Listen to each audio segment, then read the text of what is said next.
Okay, let's see here.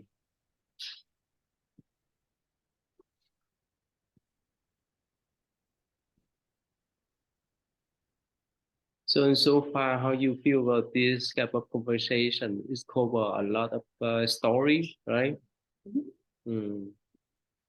Um, and even me, sometimes this is I don't know much. Some story I don't know. So somehow they cover even the past of the Buddha too. In this kind of conversation. Yeah. And Stephen, how you been? And Stephen? Mopake, I am good. Good. Uh, Hey, it's cold up just there in Indianapolis. Still cold up there. yes, it was cold today. It was in the mid to high 20s today, Mm. Okay. Do you but have it's any supposed to be snow? Do you have any just a little snow? bit light snow, just Mm-hmm. light snow. Nice snow. We have snow on a few days ago. Yeah, a little bit. Mm. Okay, go ahead. And Stephen, can you read the next paragraph, please? Mopake. The Blessed One said, I, monks, am a Brahmin, want to ask a favor of, always ready to give. This body that I bear will be my last. I am the supreme healer and physician. Yet, on the other hand, he said, the chief among my disciples, as regards physical health, is Bakula. Now, it is well known that the Blessed One suffered several times from diseases, whereas Bakula was always healthy. If the first statement is true, then why was the Buddha less healthy than Bakula? Mm. Okay, so you Although it is understand? true that Yeah, go ahead. Yeah, go ahead. Yeah, go ahead.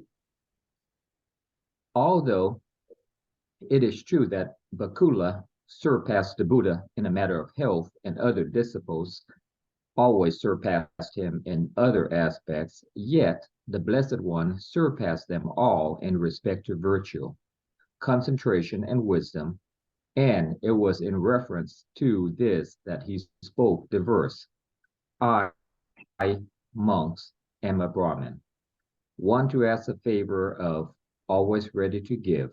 This body that I bear will be my last. I am the supreme healer and physician. You understand now? Half of it, I guess. I'm guessing he was explaining from the standpoint of when he was still human, is it? That basically, as a human, your bottle is just a vessel that you're there temporarily, Mm. and you're just limited to just the physical human body itself, due to disease or your strength and health and so forth. So once he's done, then obviously, he goes and move on. So mofate. You understand? Well, it's so obvious, right? Yeah. Think about. He was the human, he gets sick and But his mind is he's not obviously the body. His mind most. He was not the body. his mind is mostly supreme. That's the point. It's like president or governors they have their own doctor. The doctor could help them to take care of the body, but they not. That's the meaning there.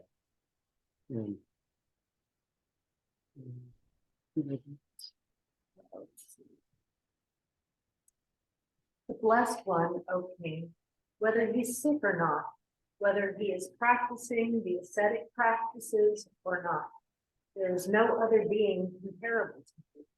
For this, O king, was said in the Samyutta Nikaya, just as monks of all creatures, whether footless or having two, four, or many feet, whether having form or formless, whether conscious or unconscious, or neither conscious nor unconscious.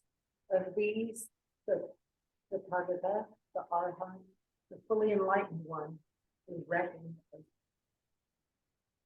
Mm. So, Nikaya, is that short discourse? Is that short discourse? Mm.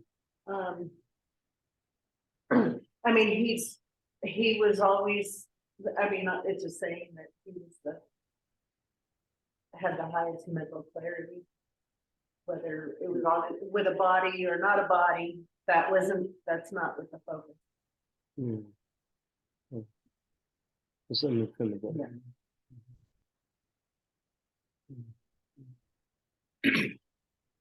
It was said by the Blessed One that the Tathagata is the discoverer of a way that was unknown. Yet he also said, "Now I perceive amongst the ancient path along which the previous Buddhas walked." This too is a double-edged problem. If it's because the path was shown by previous Buddhas had long since disappeared and was not known by anyone, man or God, that the Buddha said that the Tathagata is the discoverer of the way that was unknown. Though that way had disintegrated, become impassable, and lost to view. If the Tathagata, having gained a thorough knowledge of it, saw by his eye of wisdom that it was the path used by previous Buddhas. Therefore he said, "Now I perceive, O monks, the ancient path along which the previous Buddhas walked. It is as clear as when a man clears the jungle and sets free a piece of land. It is called his land, but he did not make the land." Mm.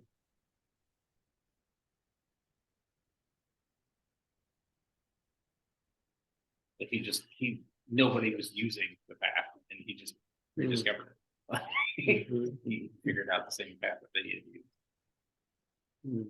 So first, so basically the kid asks to paradox question, right?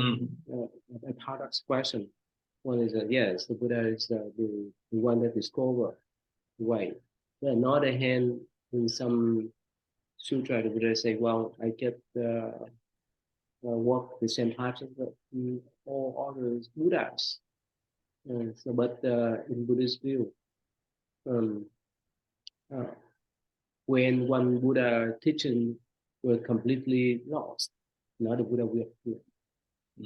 So this many, I mean, like limitless Buddhas in the past, in the present, even future. So that's why it's not paradox. And they say that it's like they just clearly the jungle, and that's even though he did not make a land, but this is still called his land. Symbol. All right, Sam, would you like to read, please? Sure. The Bodhisattva's weakness. It was said by the Blessed One, "Already in former births, when I was a man, I had acquired the habit of not inflicting harm on living beings. However, when he was an ascetic called Lamasa Kassapa, he had hundreds of animals killed and offered as a sacrifice. Why was he not compassionate then?" Yeah, go ahead. You can continue. That sacrifice, O king, was done when Lomasa Kassapa was out of his mind through infatuation with Princess Chandavati, not when he was conscious of what he was doing. Just as a madman, when out of his senses, will step into a fire or catch hold of a venomous snake or run naked through the streets, so it was only because the Bodhisattva was out of his mind that he performed the great sacrifice. Now, an evil act done by a madman is not considered a grievous offense, nor is it grievous in respect of the fruit that it brings in a future life. Suppose, O king, that a madman had been guilty of a capital offense, what punishment would you inflict upon him? What punishment is due to a bad man? We should order him to be beaten and set free, that is all. Okay, that's all. So then, O That's king, okay. That's okay, enough. that's fine. That's Okay. enough. Yeah, that's enough. Yeah, go ahead. Yeah. So you understand the background of the story here. They talk about past life, not this life. Yeah. So Sam, you understand the story? Yeah, I guess it was talking about one of his long ago, past lives. When he was in love with the princess, he went crazy temporarily and sacrificed a bunch of animals. And then it talks about how since he was not thinking clearly, since he wasn't in his right mind, that his karma is not as bad as if he had made that choice in his like normal mind. So you could imagine that somehow this person is stand to the past life. Yeah. So he just go in the story in the past and not the current life. Yeah. You could imagine that somehow. Men will do some crazy things to get your female attention. Yeah, in his past life then. Mhm. Yeah. That's Nope. yeah. So so probably he heard the story that the Buddha passed, so that's why he brought up there's some contradiction there. Mhm. But there's no way for us to count for past life. We don't know what did we do in there. What did we do in the past life? We can only project and hope into a better future. Or even they may check our backgrounds last 10 years, 20 years. So that's the most they can do. Yeah. All right, so let's see here. So then our king follows that the offense of one who is not as pardonable, just so it was in the case of Lomasa Kasapa, who, after he regained his sentence, renounced the world, renounced the world and became assured of rebirth in the Brahman. So that's so sometimes, right, sometimes in life, right, we may happen some crazy things. And you read that this is normal as human being. All right, Anand, how you been, Anand? Are you driving? Are you at home? I'm driving. Thank you, Thầy. You can. But I can hear the whole. Yeah, I can hear the conversations, but I cannot read everything. But I hear the conversation very well. Okay, so you could not read anything, right? Nope, I can't. I cannot. Oh, okay. Respect for the world. Even when the Buddhist eloquent, he had respect for the whole world. But you also say that when he was Rama, you just follow, even though he was then a God, eminent of a human being, he revealed and abused the Buddha Kasapa, calling him a juggling and good for nothing monk. How can both of these statements be true? O king, the Buddha Saka Buddhist, when he was the Brahma youth, Justifala, was due to his birth as an upbringing. All his family were unbelievers who worshipped Brahma and thought Brahmins were the highest among men. Just so king, as even the coldest water will become warm when in contact with fire, so Justifala thought he was full of merit. Yet when he was reborn into a family of unbelievers, he became as blind and riddled as the Tathagata. However, when he went to the presence of the Buddha Kasapa, he realized his virtue and became a devoted disciple. You understand, right? You got that? When he was reborn into a family, I guess, played out a little different. So one lifetime he was elephant, but he really respect to even the yellow robe of the Buddha. Another lifetime he was a young Brahmin, and he's called the Buddha, right? But later on he was converted, so it's normal. So it is talk so many lifetimes in this context. Yeah. Okay. Yeah, and Stephen, would you like to read, please? Yes, Mofate. The merit of the potter. It was said by the Blessed One, for 3 whole months, the dwelling place of Gatikara, the potter remained open to the sky, but no rain fell on it. Yet it was said that rain fell on the hut of Buddha Kassapa. Why did the hut of the Tathagata get wet?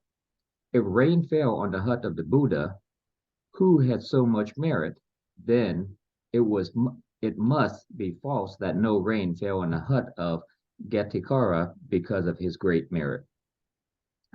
O king, Gatikara was a good man, full of virtue and rich in merit, who supported his blind parents by his humble trade. While he was away from the house, the monks, having confidence in the unstinting generosity of Gatikara, took away some thatch from the roof of his house to repair the hut of Buddha Kassapa. When Gatikara returned, he was neither angry nor disappointed, but was full of joy because he had gained so much merit by giving something to the Tathagata, the ecstatic at the thought. The Blessed One has full confidence in me. So great was his merit that it brought forth its result in this very life. The Tathagata, on the other hand, was not short of merit because the rain fell on his hut, but he had considered, let people not find fault, saying that the Buddhas gain in livelihood by the use of supernormal powers. Therefore, the rain fell on his hut as it did on all the others except that of Tathagata. You understand this? You understand this? Half, I guess. I guess it all was explained to basically the merit of each person, their vigil of doing right things, whether or not, they get rain fell on or not. And most of them were pretty much based on their good merit that they were receiving good stuff back onto them. So you know what's Buddha Kashyapa? No, I don't. Past Buddha. Okay. Yeah. No, the king took in consideration about the past life, not the current life. So the thousand, even unlimited number of Buddhas. But in certain periods, it has certain number of the Buddhas that appear in the world. It's understandable, right? So depend upon the karma, and the Buddha get want to accept the charge, and it get went down to his heart, not to this young man, this layman. King or Brahmin? The Blessed One said, I, monks, am a Brahmin, one to ask a favor of. However, he also said, a king Sila am I. If Nagasena, he was a king, then he must have spoken falsely when he said he was a Brahmin, or he must have been either Patriaya, a warrior, or Brahmin. He could not have belonged to both castes. It was not on account of his birth that he called himself a Brahmin, but because he was free from defilements, had attained to the certainty of knowledge, and because one who maintained the ancient traditions of teaching and learning by heart, self-control, and discipline. So, It's okay, you can read. Oh. Continue. Ask. King rules the people with law. The Buddha rules the people by teaching Dhamma, bringing joy to those who live rightly and reproving those who transgress the noble law. Like a king who rules justly, rules for a long time, the Buddha religion endures for a long time because of his special qualities of righteousness. So, Well, I mean, yeah.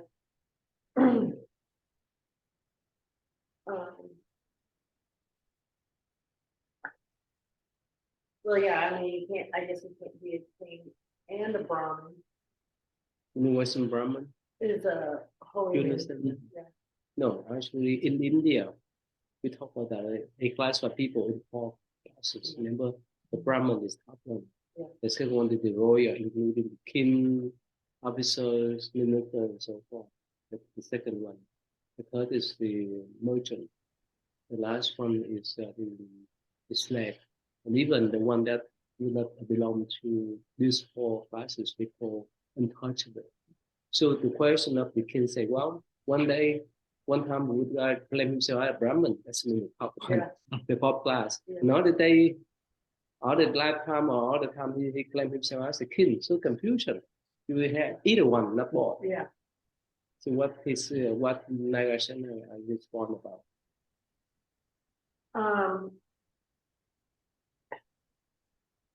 He called himself the highest. Well, my understanding of the Brahmin class is also like a holy education. Yeah, but they by birth. But yeah, it's by birth. Yeah. But also the way they're. But a lot of it's like I have a friend from India, and he'll hear certain other Indian people. I mean, even currently, he'll be like, "Oh, that's the Brahmin. That's a Brahmin." But I think a lot of it. But anyways, but I guess he claimed he wasn't the highest caste because of his virtue and ability to control himself, and part of this training, I guess, training or whatever. So he say he's a king of Dharma, that teach people righteousness. Okay. Yes. I mean, even like you mentioned, even in modern India, some people still go by the belief in caste, or but throughout the ages, in different parts of India at different times, there's the four castes. I don't remember the names of them all, but there's the Brahmins and the Kshatriya, and then there's like one that's like tradespeople. I don't remember what that one's called. Yeah. And then there's the laborers, are called the Shudras. And sometimes in India, in different parts of India at different times, the Brahmin caste is the highest. And at other times, the Kshatriyas, which are like warriors and kings, princes, generals, sometimes they're on top. So they have like varying positions, but of course, Lord Buddha, when he became the Buddha, he said, we're not going to do caste, we're not going to do like the original Vedic religions, we're not going to do caste. So he was born of the warrior king class, but he pursued the religious life, even though that wasn't his birth.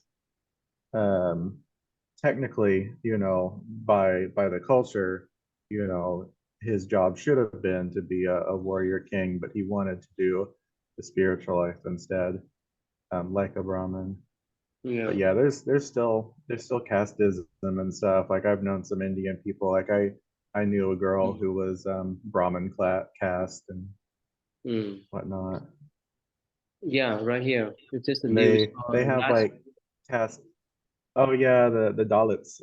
They're actually even lower than the Shudras. They're kind of like an unofficial fourth or fifth class. But yeah, a lot of them convert to Buddhism to get out of the caste system. Yeah, and the one the minister, what's her name? So Baba Saheb Ambedkar, mhm. the one Yeah, of the one of guys the who wrote minister. the Indian Constitution. Mhm. Yeah, he converted to Buddhism and encouraged people to convert to Buddhism. Baba Saheb Ambedkar. Mhm. And because he started movement, but later on, million of them converted to Buddhism. Yeah, because they first straight up the Hindu caste system. When you're born in that caste, you cannot get out. Even the Indian government, they declare that's just illegal, but still the people still practice this because it's 1,000 years of custom and tradition already. It's not easy to change overnight. Yeah, Yeah. and it's like so, like people's last names, surnames, tell a lot of the times what caste they are. Like they'll be like, oh, your last name is Kakar, which means you have to be a tradesperson. You can't do something else, or yeah, there's still a lot of that. Yeah, I was there. I went to India. I think for 1 year. Homeless people who stay on the bridge or on the street, but over there, no, they are dated. Most of them are dated there. Yeah. And they could not move up to a ladder society much. Even they have some kind of incentive, like in this country we have what called affinity, affinity action, but that would not work much. In the big city, it may be lesser, but in the rural area, it much severe. Yeah, because people would not have much. Well, and also extreme levels of poverty that we don't hardly imagine in this country. Living like that. Upward mobility is not much when you're thinking about when you're trying to live on your family for $1 a day. So 200 million people considered to be at the bottom of the traditional Hindu caste system. Yeah, and they have I think more than 1 billion people in India now. Yeah. So again, when the minister he said that he glad to get out of this type of Hindu tradition, don't do this. He get up with the job too. Anyway, so again, as Buddha mentioned, right, he is the king of the law of the Buddhist tradition. May I ask a question? Yes. Hi. Yes. So historically, back in the 1,000 years when Buddha was before he was enlightened, during that time, so was the prince, his father and so on. They were probably in the a different kind of caste system, right? So when he was proposing, the equality and everyone treat equally and so on and so forth, was that a big,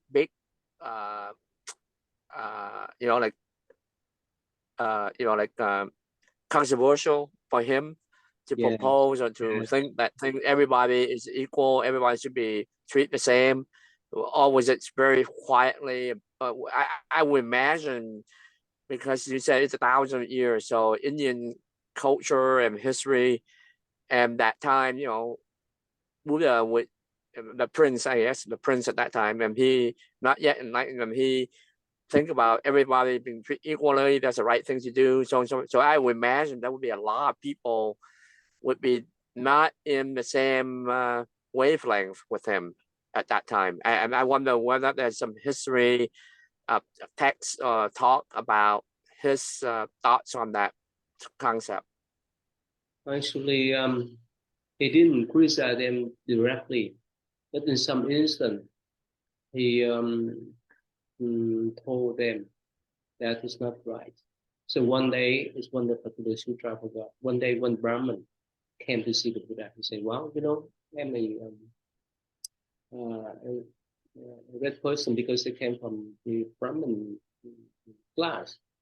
And Buddha said, "Well, that's not the case. The virtue is based upon how you live, how you conduct, not because of your birth, right? So everyone was the same. Is regardless of birth in place. So that's one of his statements. So he never stand out and say, "Oh, you guys wrong." So he would not criticize them. Of course, there's a big revolution during his time, and because he accept everyone, even the king, the minister, even the positive. We learn about that, right? Even the beggars are the one that, the one that carry the garbage around. So he accept everyone. That's a big revolution in this time. It's a big revolution for our time. Yeah, I mean. 2,500 years later, we're still dealing with Yes, this. I mean, you think you can just, let's say in my lifetime, it was just women were allowed to have bank accounts in this country. Like, I don't feel like I'm all that old, that, or, integrated schools, that's really not that, far behind us either. And abortion law now, right? Yeah. They still, it's a free country, but they still put restriction on the women's rights. Yeah, that's outrage. But that's why we talk about that too when they would hesitate to accept the woman, because yes, one way he accept everyone into the tradition, to the sangha, but accepting the woman into the female woman into the sangha to become Buddhist nun is the big issue for the whole community, whole society. That's why at first he hesitates. It's not because he discriminates them, but because of the social taboo. Those times it's not easy. And that's why many of them left their families to come to the nun. And many of them attend enlightenment. So physically we different, but mentally we have the same ability. So that's Buddhist approach. Answer your question, Anand. That's a very good question. Right, it's still happening now, right? And, yes, I understand. Yeah. And if you visit, but go ahead. But that also, but that also have talk about even though the whole karma discussion, right? You born because of your past karma. That is why you kind of gravitate toward that kind of quote unquote caste, right? In a way, kind of like a reflection of what. I mean, if we believe in and follow Buddhism, whatever our born, when we born, reborn, reincarnated, because due to our merits or past deeds, that's why we were reborn and gravitate or attached to the same path that we were in our past life. And therefore, when we come to the new life, that is why we are being kind of tied to or attached to certain caste, quote unquote caste. Same thing that we are now. Like myself, there must be something that happened to me in my past life. That's why I'm here and do certain things that I'm doing, or exposed to things that I am exposed to. So in a way, the caste system also kind of explaining some of the concept in karma. But now the question whether we accept that we should be in that caste, caste, and the ability to change and to the ability to do good deeds in this life, to move away or away from that caste and away from that unfortunate things that happen to us. I think that's probably a different question, but I think the caste and the karma probably make sense of why, for me anyway, that's why we're born in that situation, right? Yeah. Yeah. And of course, for them, the only thing for the low caste people to do is just very good karma, so that next life they can have a chance, but not this life. But for us, no way, right? Yes, probably may be born in the poor family in the poor country like us, but we can change our karma 100 times if we have a good view, right? So for them, they have to stick with that life for one lifetime and can be changed for next. But for us, no, it's just more practical. If you want to change, you can change now. That actually are. When I Yes. think about uh, when I think about um, what he was saying a moment ago about how your karma can affect, you know, like your social standing, like your class or your caste or other situation in your birth. It also makes me think of when we talk about all the different worlds with all the different beings, you know, we talk about how in the heavens, you know, there are these gods, and like the lower and higher gods, and they actually can end up going from the heaven to a lower rebirth because, you know, they might have had good enough karma to get to be a god in a heaven, but then they're a god in a heaven for so long they might do bad things and create bad karma or just use up their good karma. And then when they eventually do die, they have a lower rebirth. I think of that also, you know, as it relates to our world and humans. You know, maybe you start off in a good place, um, but if you you know, take it for granted and don't continue to do good things or do bad things, then you lose it all. You either lose it all in this life or in the next life. Just like you know, with in between the worlds, it's like it could even happen in this world, in this life. Like many white-collar criminals, they came from the British families, or they have privilege, or they even wealthy or have some kind of position in society and status, but because of their mistake, they end up in jail. That's why they demote themselves. This is normal in life. It come up and down. It move up and down. It will not be status. So that's why it's better not to despair or look down on anyone else. If we base on race, gender, color, skin, and so forth, most can be wrong. And so many people, they they so great, but we could not recognize first. That's why it somehow uh, it's not perfect, but somehow it's good that if people work for the government, right? If they apply for a job, they're not supposed to be discriminated. But still, it's human, not human nature, but human habit to have some kind of bias toward others, a certain type of people. It is normal. So that's why practicing meditation can transform yourself from having some kind of bias with other people, with others people. So basically, again, in Buddhist view, good or bad based on our mentality. It's not based on the physical appearance, physical makeup.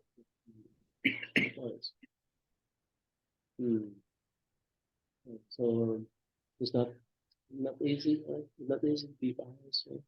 Not easy, right? I mean, you had, I think, well, I know like recently during like the pandemic and during the riots and stuff like that, I have some very close to me, like some of the closest people in my life are Black men. But during that whole thing, and like someone I consider one of the closest people to me that I've been close to for like 30 some years now, Black men, but I did have to like really kind of re-examine when all that came up, my own potential bias, you know, and just, of course, I feel like I've practiced not being racist, but still there's some things that society has taught us. We have to really carefully examine our own beliefs and our own reaction and say, is this a product of some sort of like racial conditioning? Is this a product of poverty? Like what is this representing, and not so much a higher or lower thing, but it's super hard to look and be really honest about like what kind of racist, sexist ideas you might have had instead of. Mhm. Yeah, as a teacher professor, I met so many students. They're so great, regardless of who they are. I have so many African American students. They're just so smart, they're so genius. And as a teacher, you see them too, right? Mm. But still, you have to be honest. If you see a group of young black men walking down the street at you, They're men. I could assume they were yeah, but men are walking towards me. right. But I'm saying for like men, but I still think that to a certain degree, because we've been programmed, gang crime, this and that of course, as women, men pose a big threat to us, just in general. Men are kind of threatening, but I think too that society is very much programmed in us. You see a group of, young black men that potentially you're in danger. Whether you want to say that or not, I have a sneaky suspicion your nervous system will tell you something different. Or you try to call to the west end or the east end of Louisville, make different too, right? Yeah. So that's understand. Yeah. Because like human bias there. If you try to the east end, right, you feel more safe. You go to west end, yes, something you to put ourselves on alert. So that's again, it's not easy. It's easy to cultivate kindness, compassion, even change how we program our mind. Actually, I have so when I was in my early 20s, I had a boyfriend and we were walking down it was called Theater Square at the time. Muhammad Ali and I think before. And I noticed there was a black guy walking behind me, pretty close. And I was like, I'm not gonna act like a racist. I'm just not. Well, so my boyfriend and I have been fighting. So I think audibly, this person following me. Anyways, and I was carrying, it was like I'll just call it a purse. It had all of, like, I had just been paid, my social security card, driver's, everything. But I didn't want to turn around and acknowledge this guy was making me feel creepy because I was like, oh, that's a racist thing to do. You're worried. Well, guess what happened? I got attacked and mugged. And so anyways, we ended up scrambling. He got my stuff. I actually chased him into the parking garage, screaming at the top of my lungs. Anyways, he kind of got mobbed and somebody tackled him, but whatever. But it was me kind of going, oh, well, rather than just listening to my instinct that something bad was happening, I was like, no, you're not racist. And you're probably thinking that just because it's dark and there's a black person following you. It was actually somebody that was and did it's not easy. Yeah. And then in Indianapolis, you have that type of area. In Louisville, we have East End and West End. Yes, we have in general, certain area, north and south. Usually the kind of north is more of the typical stereotype, more educated, more affluent. The south is kind of like slower, but that's not true. It's just stereotypical. And the east side usually more of a rundown, more inner cities, things like that. So there are some stereotypes that people may have, that perceptions. but that's just a perception. It's not, you know, but that's part of life. People put you in boxes and pigeonhole people. Yeah, and Stephen, at work, you work with all kind of people, right? Yes, most of that, yes. Mm. And then at the same time, what I'm confused with is, yes, sometimes when you're born into a certain situation, but at the same time, just by trying to overcome that, have your right mindset, have more virtue, you can still overcome that specific lifestyle. But what I don't get is, no one is willing to do that. They choose to stay in that lifestyle, which is, to me, it's kind of sad that you can overcome it just by doing righteousness, but they're not. So you're always stuck in that area all the time. So like the uneducated or the poor and stuff like that, you can always overcome that. But it's so difficult as a human being, I guess. So more of it. It's so cyclical because you can see in students that don't care about their education. You can see their parents stuck in a low-paying job, don't care about education. And then, the American education system is not necessarily built for them. There are a lot of things not in place for people who need extra help. They fall through the cracks. Well, there's so much other conditioning going on. And it's not just the schools or whatever, but like, kids, let's say, that come from a large housing area. You're thinking about all this conditioning of them seeing the drug dealers flashing around money, having control, having respect, them seeing that as, potentially, the way to get money.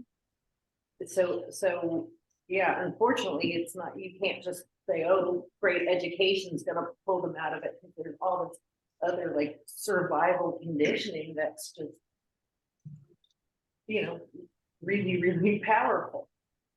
Yeah, especially for the young people, right? In kindergarten, first grade, you can recognize they're so innocent, but if they came from those type of family, it's not easy for them to go to the right path.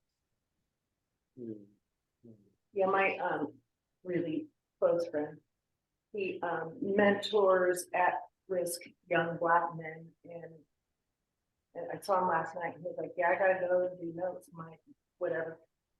One of my kids just got shot.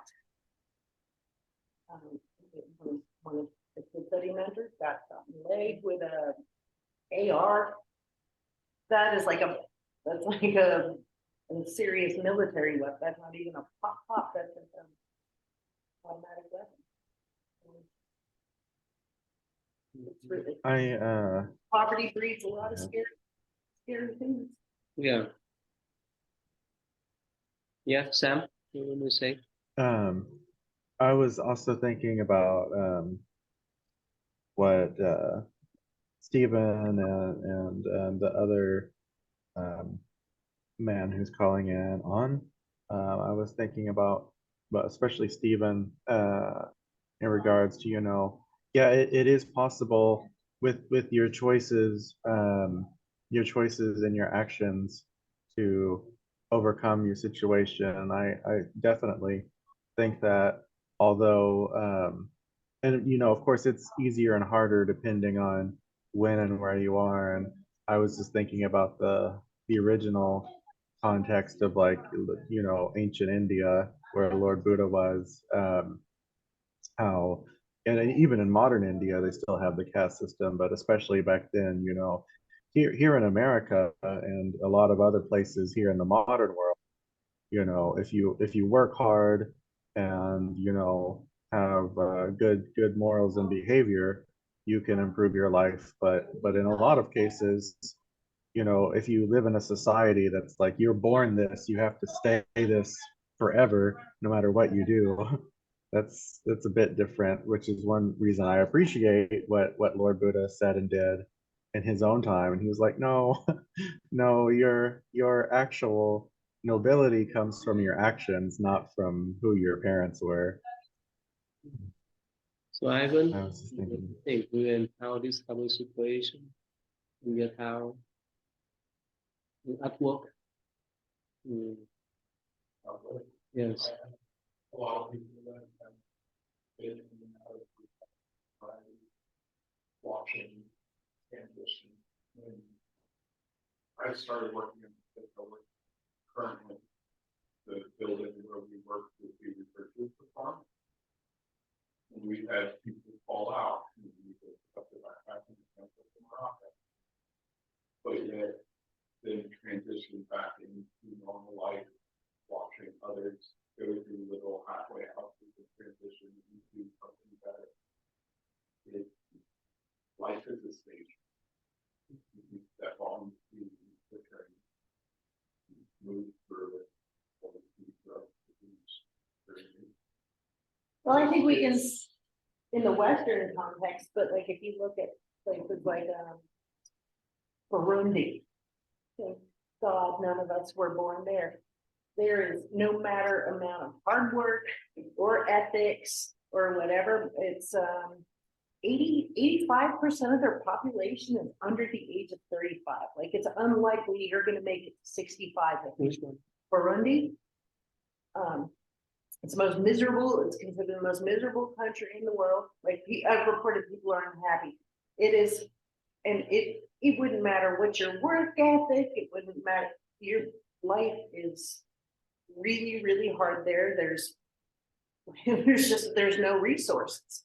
So we do. I think that to a certain degree, we also have to be mindful that there are places in the world that mobility and choice, your life is really going to present some people with just massive challenges their whole life that we don't even think of.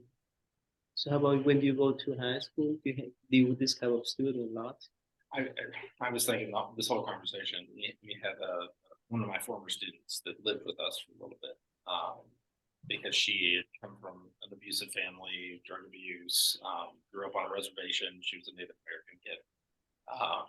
And, we tried really hard with her to try to get her to turn around. But so much of what she was doing was dysfunctional that basically it was hard to not, like, what she was taking away from us trying to guide her was everything about you was broken and you need to change completely. Like you need to be a totally different person to be successful. That's not what we were saying, but that's what she was hearing, right? And so that overwhelmed her, and so she flees. That's what she did. And thankfully now she's okay. She's, but she still is living a life that is not doing her well. Yeah, and it's hard to deal with that. Yeah, that's why it's peer talk for them.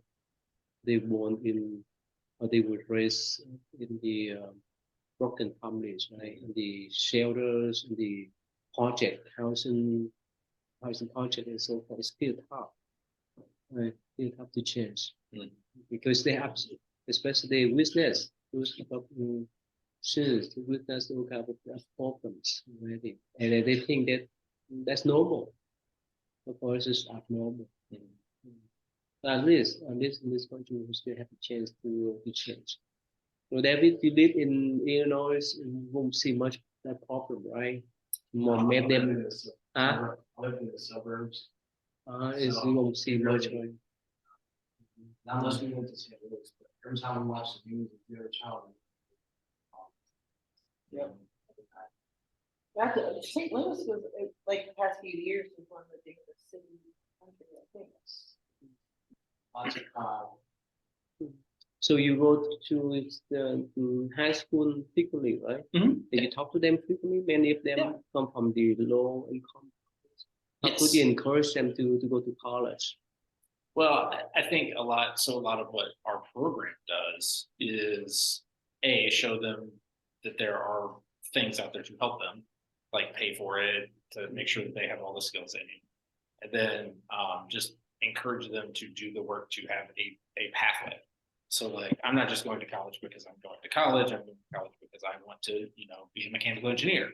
And I have a drive to do that because that's what I want to do. It's not so much that I want to go to college. It's I want to do what I need to do this job.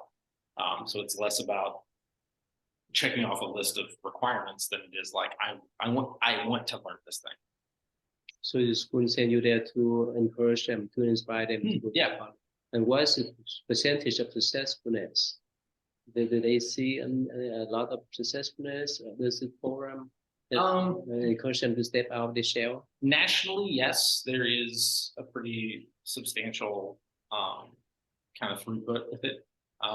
We haven't done it long enough in the state for our specific program to have data yet. Next year we will. Actually, we're collecting all that data right now. What's the name of the program? It's called the Gear Up program. Gear Up? Yeah, Gear Up.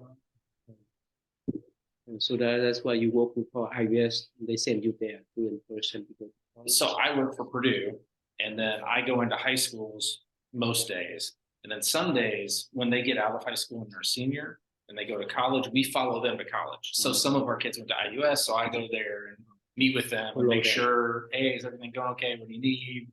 How can I help you? And things like that to kind of keep them, on the pathway instead of, because sometimes they like to fall off the side. So we just got to push them back in. Wow, that's wonderful. That's you have the great job there to encourage them to have education. Otherwise, it's not easy. We have to fall back. Anyway, so especially we're so blessed, right, in this country.